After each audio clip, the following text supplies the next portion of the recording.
angikaze ngizwe ngisho eParliament ukuxoxa ngosizi lokuhlupheka komuntu omnyama. Kodwa kuyaxoxwa lapha eParliament. Igama lapho engilaziyo nje engingilizwe ngoba ngifundanga bekhuluma ngalo support of order. Sekwenze njani?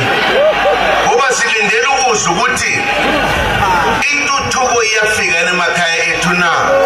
Ngeke kufike point of order.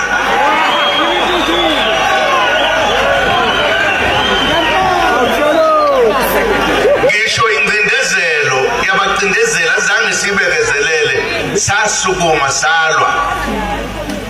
Salwela inkululeko. Namhlanje ke sithi siyasukuma sindwe emnyama nalabo abahamba kanye nathi.